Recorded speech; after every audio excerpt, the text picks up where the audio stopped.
You know that photo you just posted? Or that show you're streaming? Well, it might actually be making your electricity bill go up. Today, we are pulling back the curtain on the surprising link between our digital lives and our wallets. And trust me, what we're about to uncover is a pretty big deal. Seriously, have you ever thought about it? Every single time you stream a movie, save a file to the cloud, or ask an AI chatbot a question, there are these massive, invisible factories humming away in the background. But what exactly is powering them? And more to the point, what's the real cost of keeping them online 24/7? So here's our game plan for today. First, we're going to pinpoint the engine that runs our digital world. Then, we'll get a handle on its incredible, and I mean incredible, thirst for power. After that, we'll connect the dots directly to your utility bill, dive into a major fight for fair rates that happened, and finally, we'll ask the biggest question of all: who should be paying for all this progress?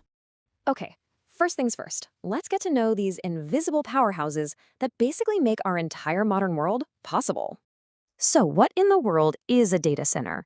Well, the easiest way to think about it is like a factory, but for information. It's just a gigantic, super secure building packed to the rafters with powerful computers that hold everything from your vacation photos to the entire Netflix library. Anytime you hear someone talk about the cloud, this is what they're talking about. It's a real, physical place. All right, now that we know what they are, let's talk about the fuel that keeps these digital factories running. And I'm not exaggerating when I say this. The scale of their energy use is absolutely mind-boggling. Get this, just one large hyperscale data center, and that's the kind of top-tier industrial scale facility that powers giants like Google and Amazon, it can suck down as much electricity as 100,000 homes. 100,000! That is basically a small city's worth of power for a single building. And if we zoom out and look at the whole country, well, it gets even crazier. In 2023, all the data centers in the US combined used enough electricity to power every single home, every business, and every factory in the entire state of Ohio. For a whole year. Now, the really crucial thing to understand here is that this demand is absolutely exploding. Back in 2023, data centers used about 4% of all electricity in the US. But look at the projection for 2030. It's expected to more than double to 9%. This isn't some far-off problem.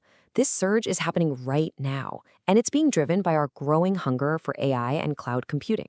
So, this brings us to the most important question, right? What does all of this massive, rapidly growing energy demand actually mean for you? How does it all circle back to your monthly electricity bill? Well, it's a surprisingly direct path to your wallet.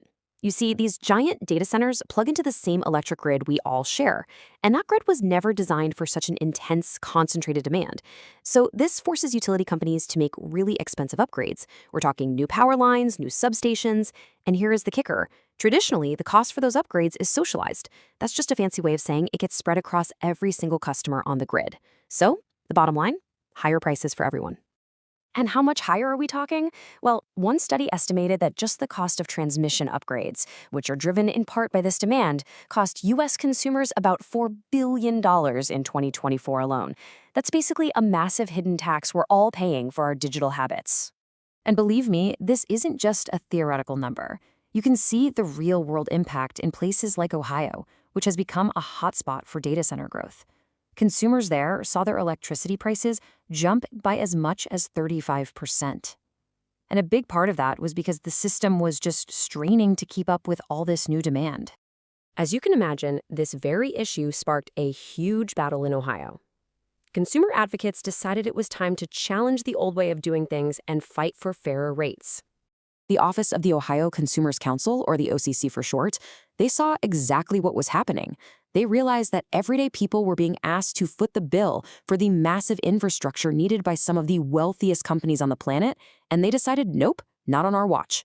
They stepped in to fight for a fairer system. So the battle lines were drawn very, very clearly. On one side, you had the OCC and other consumer groups making a pretty simple argument. If a data center's arrival forces a billion-dollar grid upgrade, then that data center should pay for it.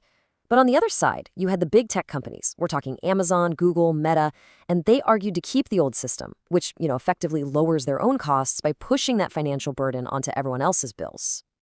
So, how did this all shake out? Well, the outcome in Ohio was a truly landmark decision, one that could set a major precedent for the rest of the country. After a lot of tough negotiation, a breakthrough settlement was reached. And it created something totally new, the AEP Ohio Data Center Tariff. This was a brand new set of rules designed to solve this exact problem. So here's the heart of this first of its kind agreement. First, it forces new, large data centers to pay directly for the specific grid upgrades they need. Simple as that. It also makes them commit to paying for most of the power they ask for up to 12 years, even if they don't end up using it all.